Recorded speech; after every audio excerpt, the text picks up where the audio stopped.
Thank you for tuning in to TalkWad.com, the world's fastest growing internet radio network. Please check out all the other great shows on www.talkwad.com.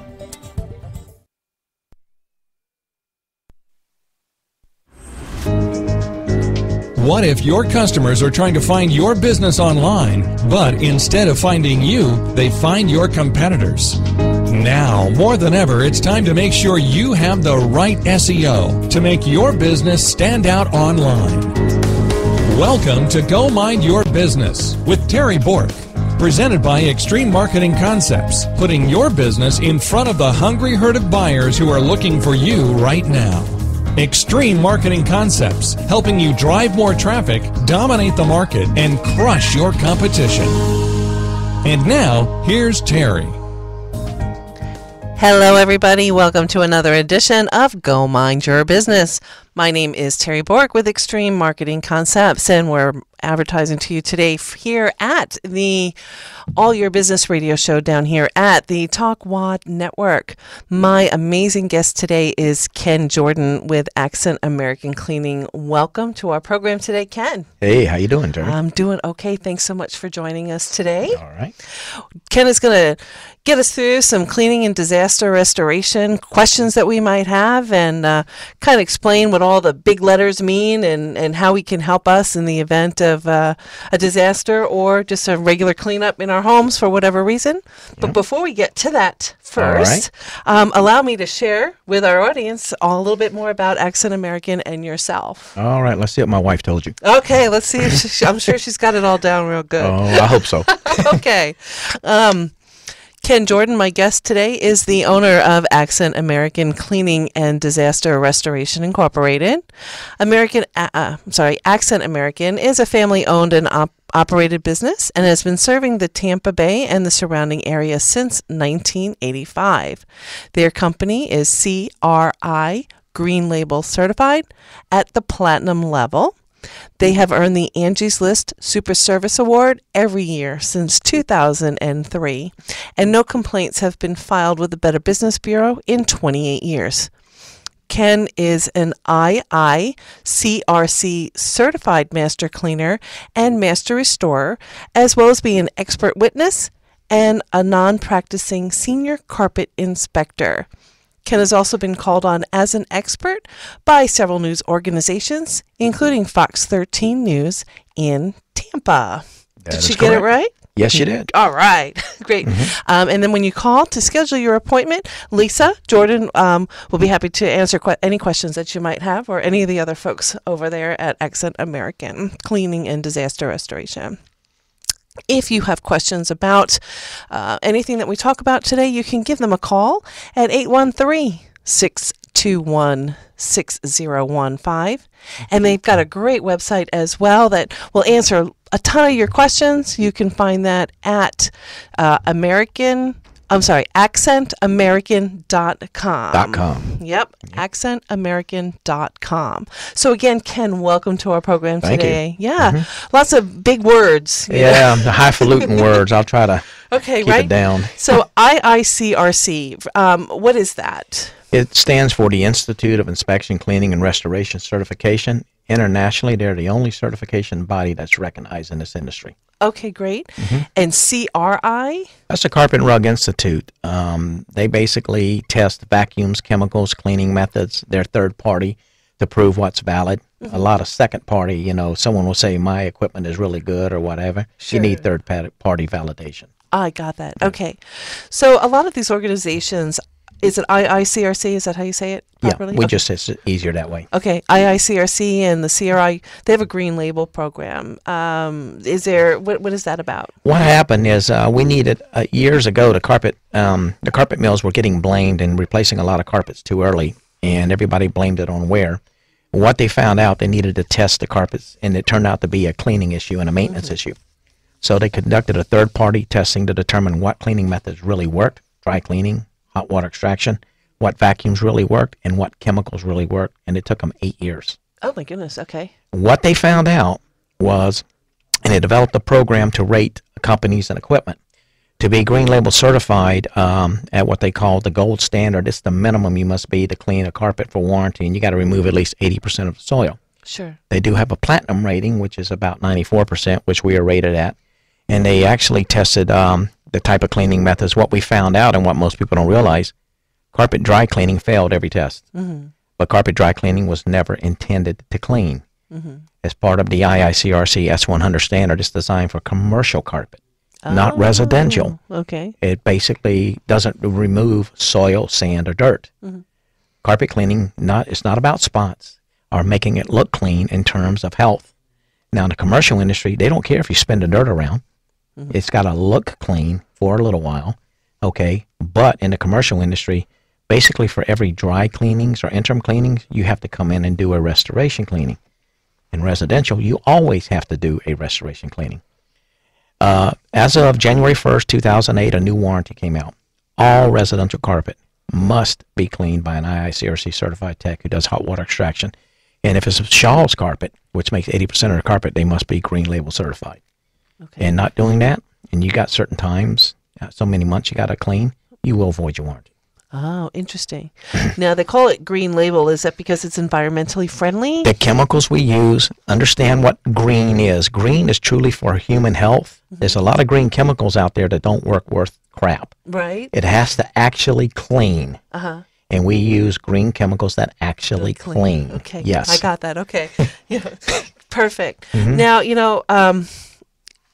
to be in business since 1985 here in the Tampa Bay area, and then to be with Angie's List and to be a recipient of a reward for them every year since 2003, I assume you have to keep up with many hours of certifications and trainings. Can you share with us some of those types of trainings that you have to go through? Yeah, as a master cleaner, master restorer, and senior inspector, I probably spend close to $10,000 a year. And continuing, I have to stay on top of everything and understand what's going on. I have to understand the different fiber types, how they work, how things are going to go, what's coming in the industry. As you said, we do water damage, fire, and mold, and there's constant changes there as well. We've got to stay on the state level. And our standards are ANSI-approved standards, okay? So sometimes if something goes wrong, our standards are utilized in court. There's standards by which all others are judged. So being at that level does require quite a bit. So it can be intense and a lot of traveling, and I just stay on top. Absolutely. Well, that's great. And again, not having any complaints ever in 28 years, and to be with Better Business Bureau and receive your Angie's Award since 2003. Congratulations. That's 10 years of being, doing an outstanding job in the community. So kudos to you for that. Try. Yeah. So, why should, explain to me a little bit more, I don't understand. You say that dry cleaning methods should not be used on residential carpets. Let me give you what we found out. It's real simple. If you're a homeowner, think about this. Nothing is clean until it is rinsed. Okay. If you do a wash cycle with a dishwasher or your washing machine, you have a rinse cycle. Sure. Dry cleaning, if you were to shampoo your hair tonight and try to get the soap out with a towel, would you be clean? No. Well, that's an example of dry cleaning.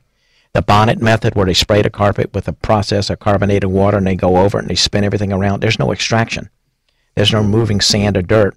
1 square foot of carpet can hold 8 pounds of dirt and sand. That's what wears a carpet, not the spots. Your Coca-Cola spills, they don't wear the carpet. So you have to actually extract the carpet. There are new dry cleaning methods such as NCAP, but still what the NCAP does, you shampoo the carpet, it dries to a crystal, but on day 2 you vacuum it up. But still it's not removed during the cleaning. But see, commercial carpet is designed, and your vacuum works better on commercial carpet. It's lower. It's a lower pile carpet, so it gets more out. With a residential carpet being thicker and more plush, you got to flush it out. So different type for cleaning for health versus cleaning for appearance. Oh, okay. I got that. Yes. Well, let's stay on the health topic a little bit if we can. Sure. Carpets and allergies.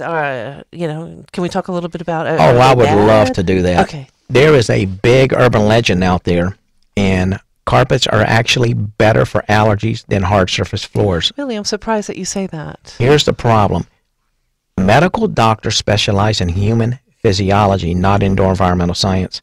Google the Swedish study where they banned carpets in Sweden in 1975, only to take the ban away in 1991 because they had over 6 million cases of allergies. Carpets are a filter. I've done my own study with a particular counter, and I can tell you, I can go in any home And if someone has carpet and tile, I can prove it with a particulate counter. The air over tile or wood is 10 to 1,800 times more contaminated with floating particulate matter than the air over carpet. We as humans shed 300,000 skin cells a day, approximately 40 pounds a year. You've heard a commercial, your mattress weighs twice its weight in 8 years. Well, if 2 people sleep on that mattress, it could be 4 years. We're the problem. Carpets, you can have a disco party, you can do what you want. If you've ever pulled up a carpet and pad, you've seen the amount of dirt on the floor. 80 to 90% of that dirt is dead skin. Dust mites feed on that dead skin. If you take the carpet out, regular household dust will float 4.5 feet for 8.5 hours if you only disturb it once. Did you know that over 90% of allergy patients are women and children? Guess who breathes at 4.5 feet?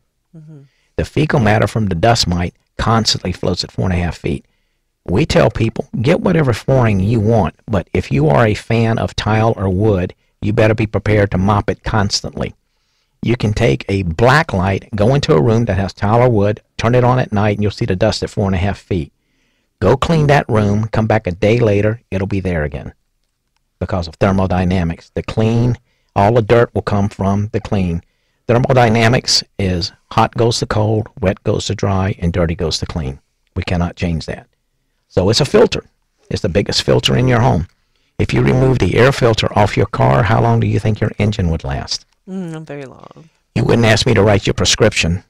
Allergy doctors are not the experts on flooring emission science. They don't want to look at the third-party science sometimes. That's not their area of expertise.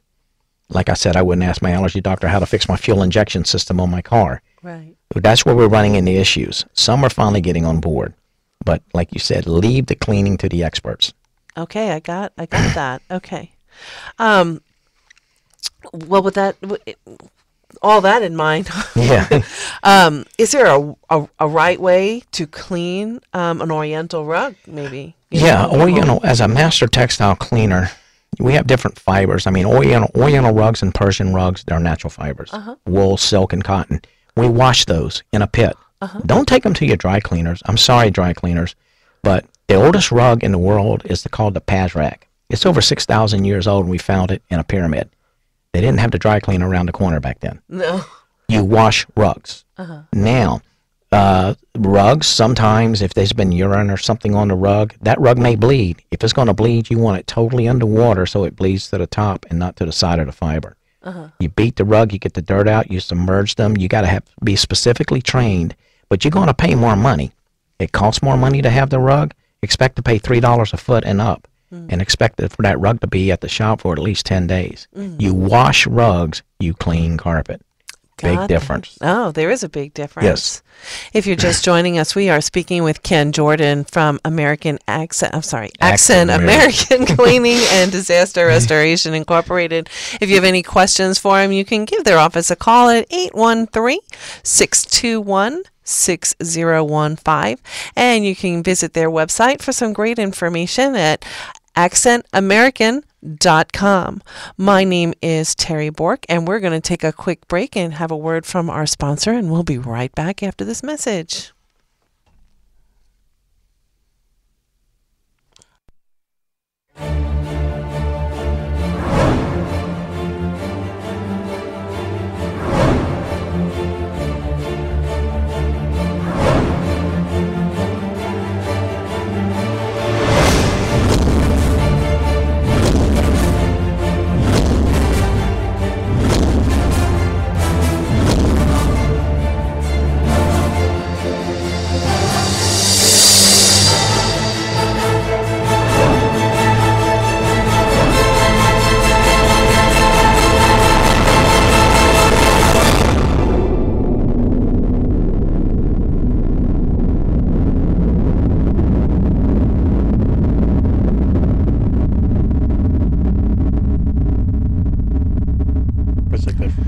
And we are back. You are listening to Go Mind Your Business here on the All Your Business Radio down here at the Talkwad Studios. Today we're coming to you from Carrollwood.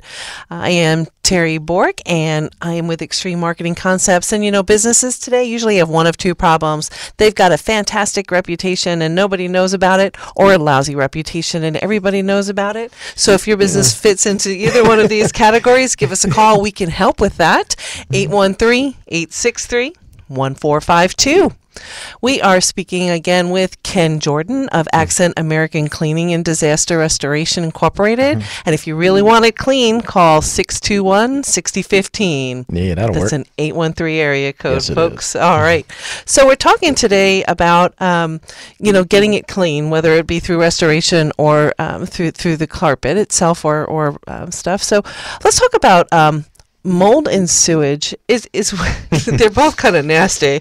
Yeah. Is there any one that's more dangerous Sewage. than the other? Sewage. Sewage, yeah. Sewage can kill you. Okay. All right, I would much rather, you can prick your finger, and you've heard of Ebola. There's all kind of things I can't even pronounce. Mm-hmm. And when they say sewage is nasty, they're not kidding. Right. All right. I kind of get that, yeah. Yeah. You never want to see that ever. So is there special standards and cleaning requirements and licenses that are required for Yes. either one of these types of things? There's a standard called the IICRC S500 standard for water damage that encompasses sewage as well. Mm-hmm. It's a very, very thick document that started out in 1994, and I was actually on the board of directors of the SCRT, and we are actually consultants on that standard. And then we developed the mold standard, which is the IICRC S520. Okay. A lot of people, one thing I want to let people know something about mold real quick. Bleach does not kill mold. It does not. No. Would you spray water on mold? No. Bleach is 99% water. Right, but I thought that, like the Clorox, I thought that was good to put on the mold. I thought it kills it. Explain that to me. If I put Clorox on this carpet, we're going to have a white spot. Sure. I've just stripped the color out. Bleach is a stripper. Sodium hypochlorite just chemically burns. Uh-huh. Just like a black light in the AC or UV light doesn't work either. Mm-hmm. Okay, it chemically burns and gives the illusion. Mm-hmm. So if you bleach out the side of the drywall, guess what it looks like on the other side of the drywall? Oh, I'm sure it looks Here's really something bad. else you need to know. Uh-huh. When we're talking about, everybody's talking about killing mold. When mold becomes viable when it has cellulose and water activity. First of all, carpets cannot mold. They're plastic. Mm-hmm. Yeah, Tupperware doesn't mold. The food does. Mm-hmm.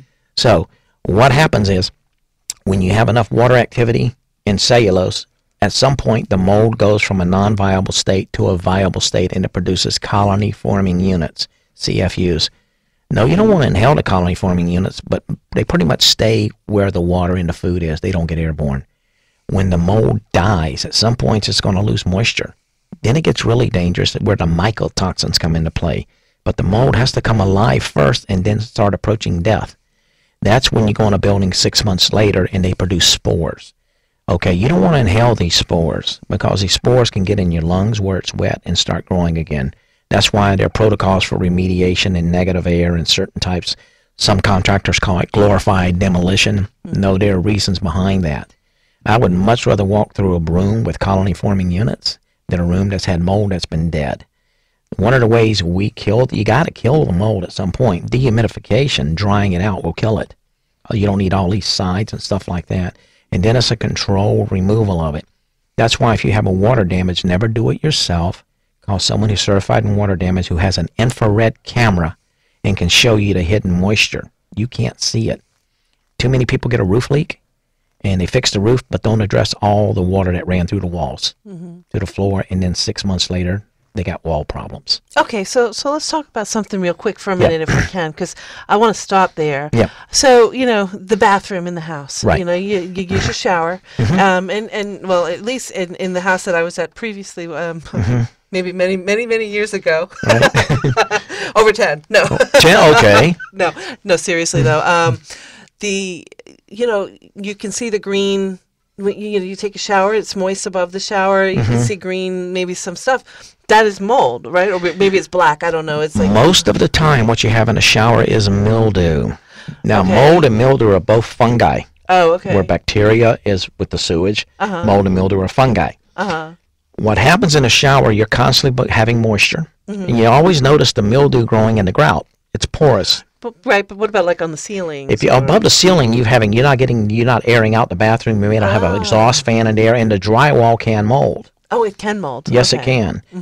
So if your bathroom's getting really wet, you don't open the door or have a vent, that can be an issue. You don't want that. If you got green, that's usually a Penicillium aspergillus or something along there. Okay. So there were some serious ventilation issues there. I'm sure there were. But dead skin could be a food source. Soap's made from animals.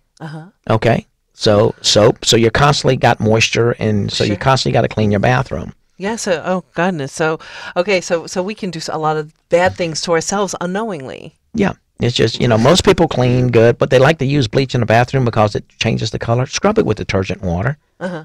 If you got to use bleach in anything, use 10% solution, maybe with Dawn. Far better.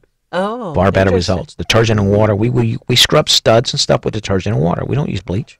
Got it. Okay. No, when we're doing a remediation. It's probably healthier for you to breathe too. You don't Oh, want to be yeah. breathing all that bleach. No, Yikes. no, no. Okay. Well, that's really really helpful. Yeah. Is there another good way to clean furniture? Do you clean your furniture the same way? Furniture like wool and silk are natural fibers. Most carpets are synthetic fibers. Now, there is a science to synthetic fibers, and some are solution dye, and some are lipophilic, hydrophilic, and I know those are all highfalutin words, but your carpet cleaner should know that. When we're dealing with a fabric, is it silk, is it satin, is it rayon, is it cotton, is it polyester, is it a blend? Okay, how do we clean it? Is it a twill weave, a plain weave, a jacquard weave? How do we clean it? If someone quotes you a price over the phone to clean furniture, they do not know what the heck they're doing. It takes longer to clean a sofa than a 5-bedroom house. Wow. Okay. Okay, there's a lot of science there. Okay. All right. Got that. What exactly is ozone?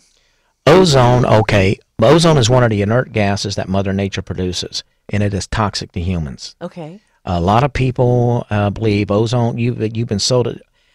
I won't mention names, but there's many lawsuits. Just Google lawsuits and ozone. There are many companies out there that have been sued. Some have changed their name. They're still getting sued.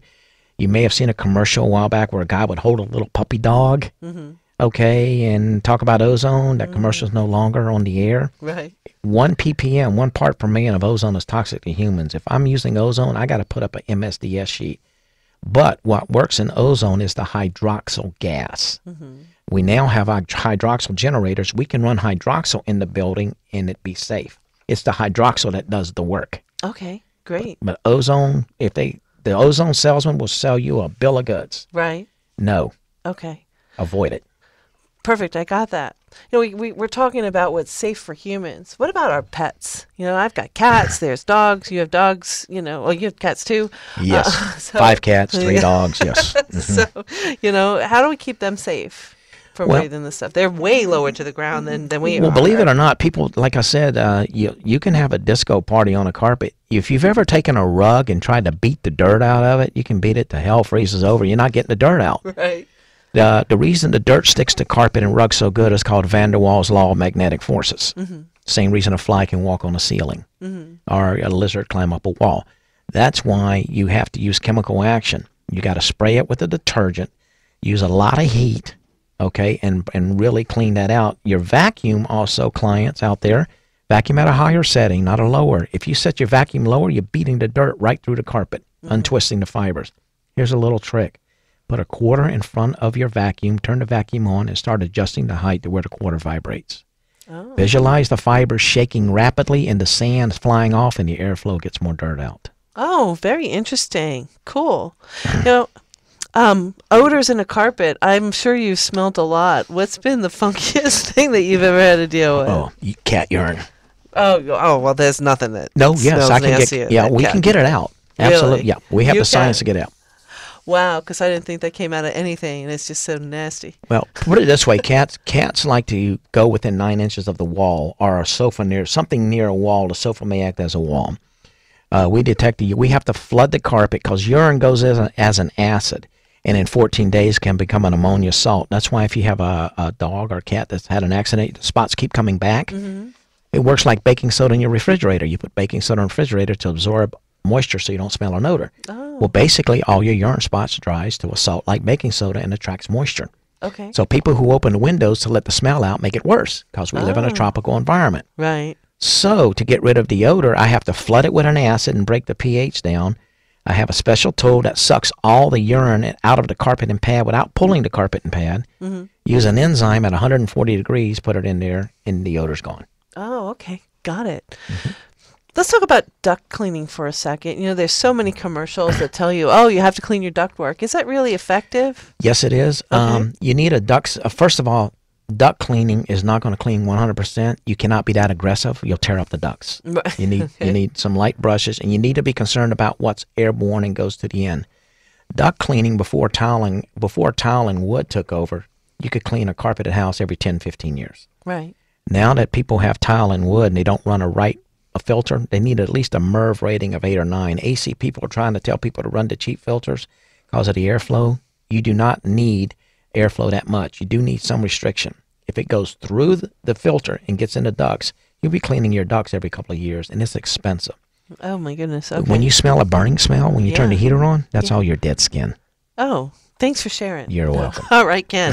Yeah, we're speaking with Ken Jordan with Accent American Cleaning and Disaster Restoration. If you have questions for him, you can reach him at 813-621-6015.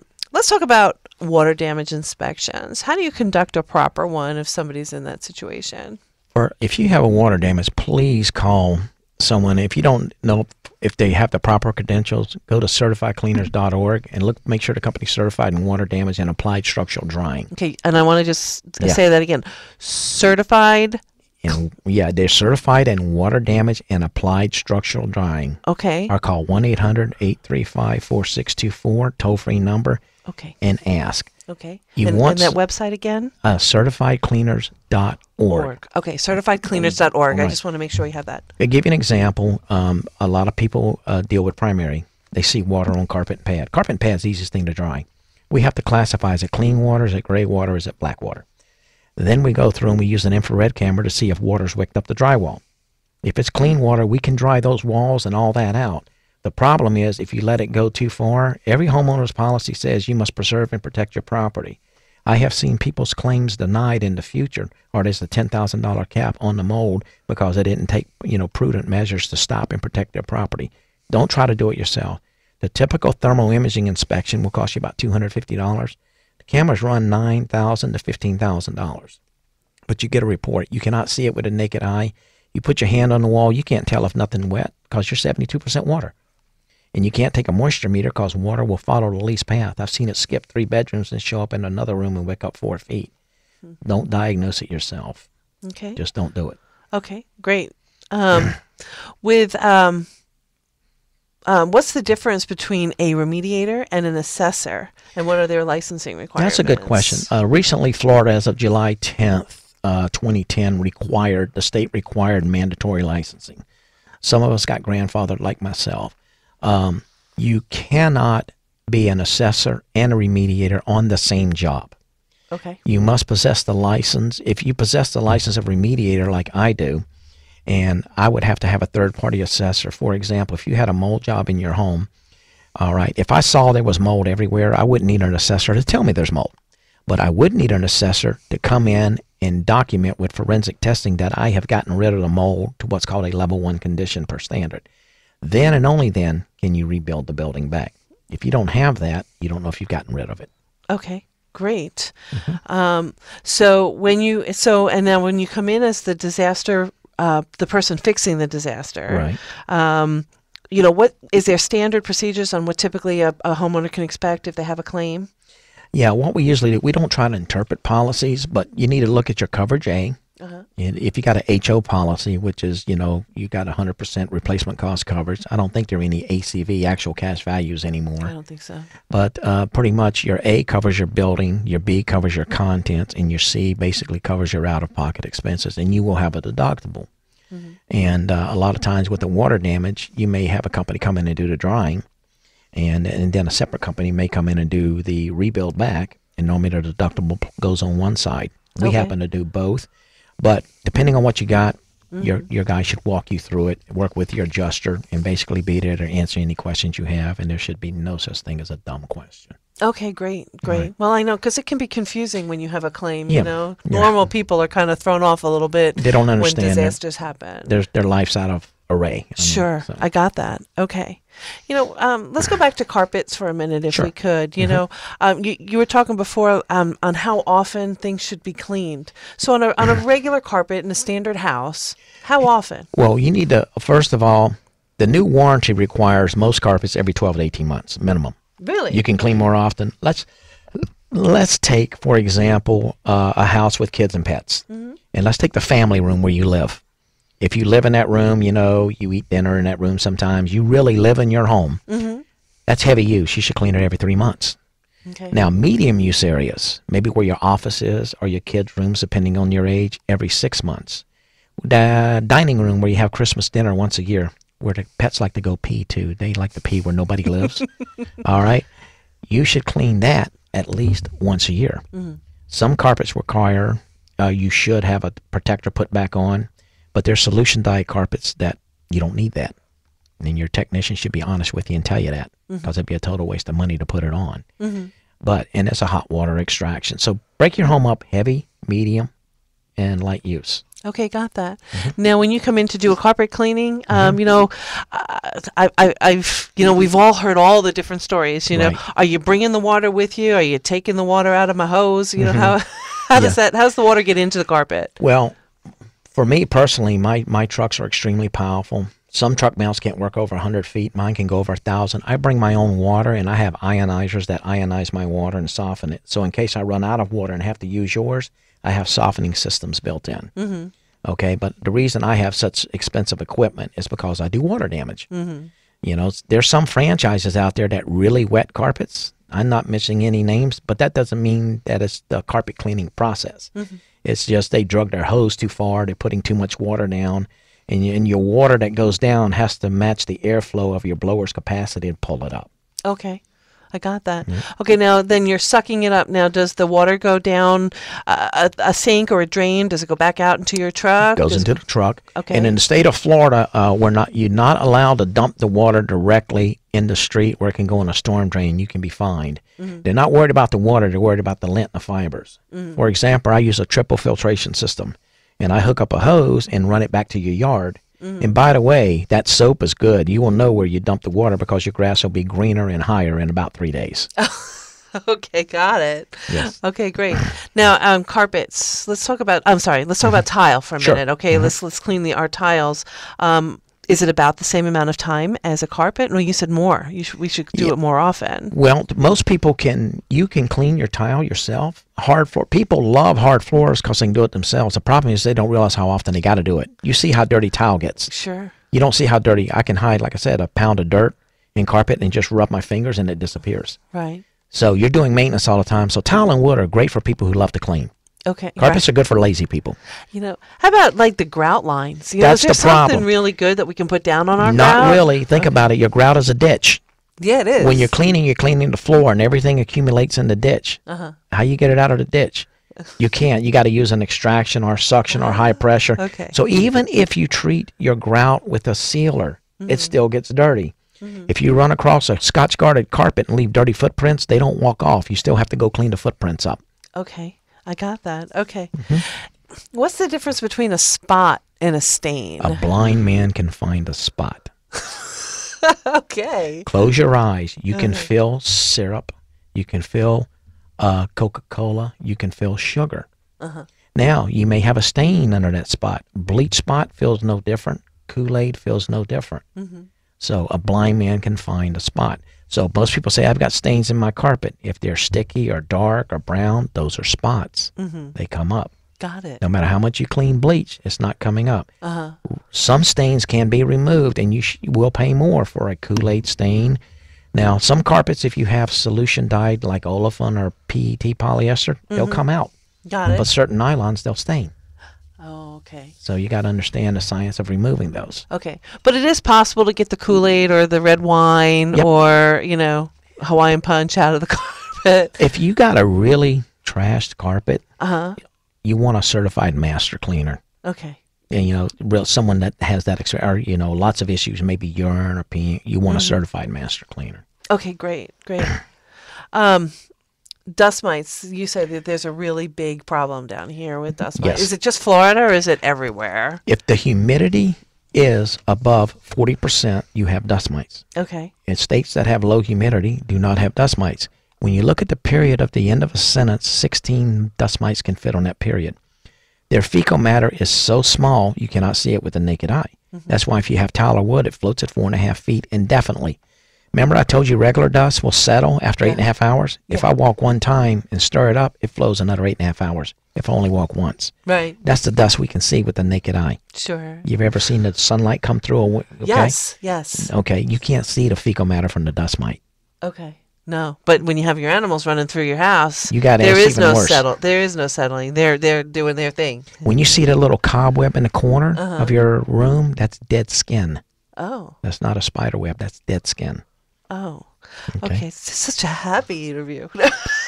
It is what it I'm is. only kidding. It's great. Yeah. I'm only kidding around. Yeah. Dead skin. Ooh, kind of gross. Okay, so we think our homes are clean, everybody. That's why I say your home's 5 times dirtier Yeah. than the air outside. Oh my goodness. Okay, well, because it can't go anywhere. It stays inside. Another thing you might want to, people who like to open the windows, not if the humidity is above 60%.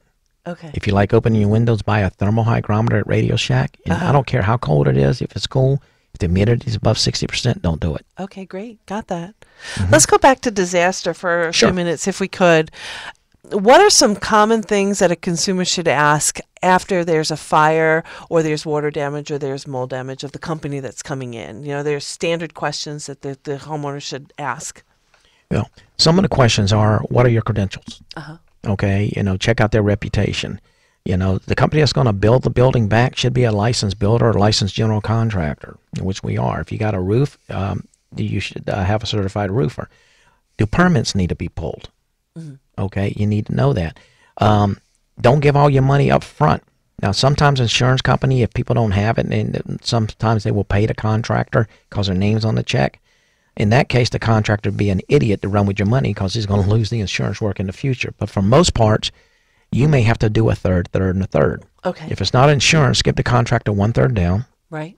Give the contractor 1/3 when he's halfway done. The final third is not done until there's a satisfaction completion sign.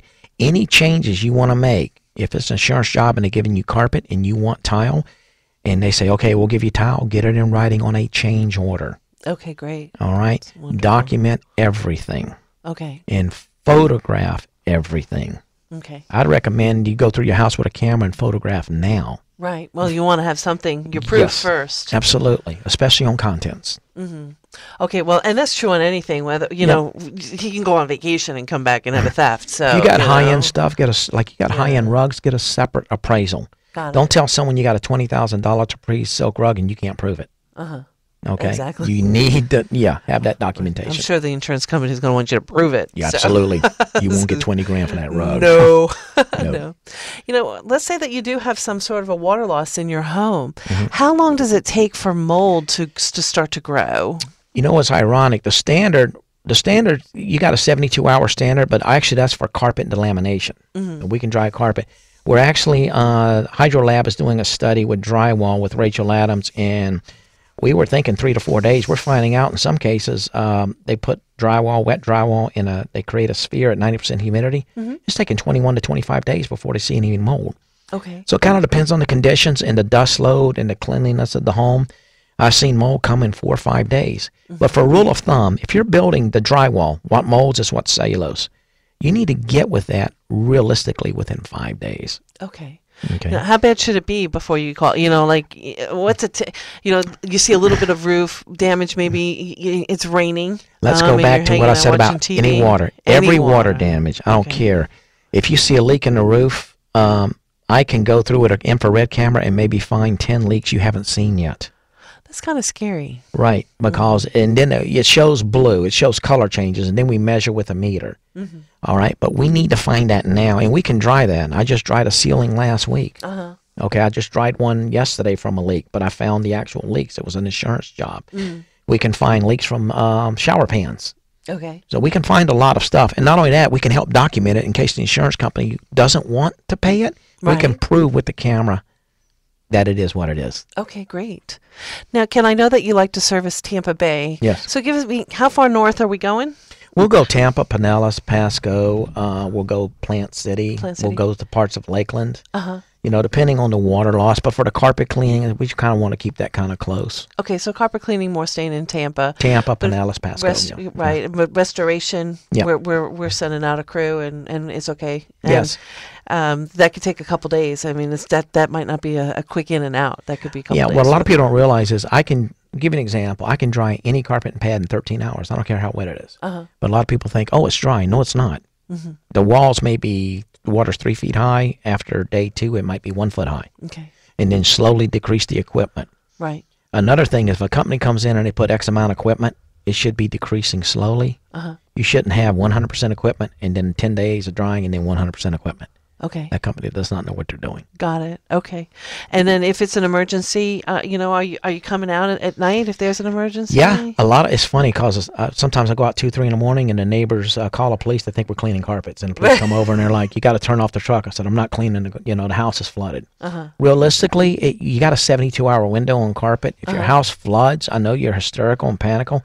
If you want to do it the next morning, it's not going to make that much difference. Okay. Yeah, that's always was a question of mine. It's like, do you have to come right now? Over the years we've you learned. Might want to come fix the pipe that broke, right? Yeah, you won't shut the water off. Fix the leak. Yeah, I got it. And do that, but okay, great. We will, but it's not that imperative. Sure, I got that.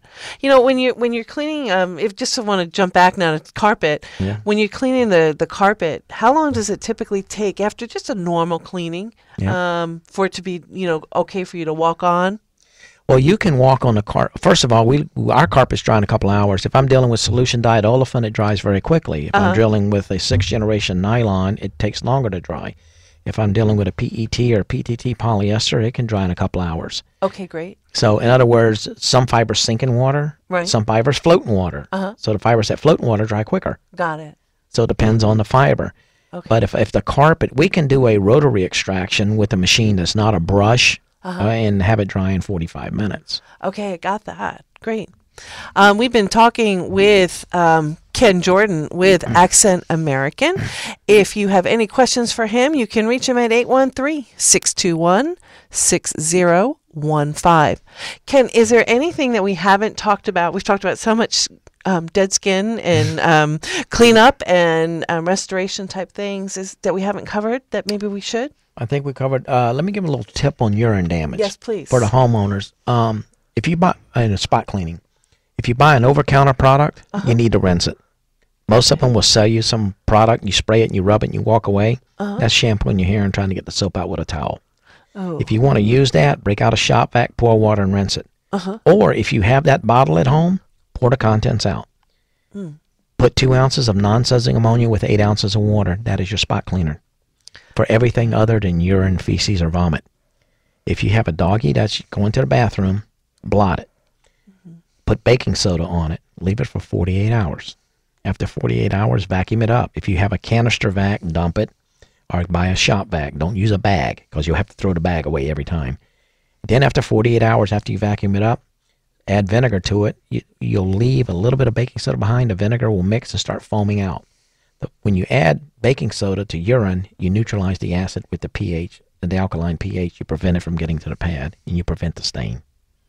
It's on my website. We're revamping our website, so there's a lot of new information that's going to go out there. But spot cleaning, when you use the ammonia and water, the ammonia will evaporate. The reason people have reoccurring spots when they clean their carpet is improper spot cleaning. Also, if you get waves after your carpets are professionally cleaned or wrinkles, that's because it was installed with a knee kicker, not a power stretcher. Anyone who installs your carpet with a knee kicker just voided your warranty. It's not the carpet cleaner's fault. He just aggravated a pre-existing condition. Okay. All carpets, but that's why I'm a non-practicing inspector. But the mills and stuff are not enforcing residential warranties in terms of installation. Okay. Well, I totally get that. Well, Yeah. thank you for sharing that. Okay, and I know you're happy to clean any carpet. You're happy to go residential, commercial. Happy to head out on any disaster type recovery need that could be out there for anybody in the area. Outside for disaster. We're going beyond the Tampa Bay area. Right. Great. Okay. Again, we've been speaking with Ken Jordan of Accent American Cleaning and Disaster Disaster Restoration Incorporated. You can visit their website at www.accentamerican.com, or you can give them a call at 813-621-6015. There we go. All right. My name is Terry Bork with Extreme Marketing Concepts, putting your business in front of the hungry herd of buyers who are looking for you right now. I want to thank you all for being our guest today on Go Mind Your Business. I hope that you all have a great week, and we will see you next time down here at the Talkwad Studios. Until then, I remind you to go mind your business. Have a great day. The west central coast of Florida has an amazing music scene. Festivals, clubs, special performances, and there's always a lot of live music. The problem has always been getting the word out about events. Then GoTonight.com emerged on the scene. The brainstorm creation of founder Don McKeon, a Sarasota entrepreneur. We caught up with Don and his inspirational friend, Frank Papa, at the Flying Dog Cafe. This is Frank. I'm Don. Frank is the reason that there is a GoTonight.com. He would call me repeatedly. Where are we going? Where do you want to go? Where will we go tonight? The website has been a boon to many small clubs. So next time you find yourself asking, where will we go tonight? You've got the answer.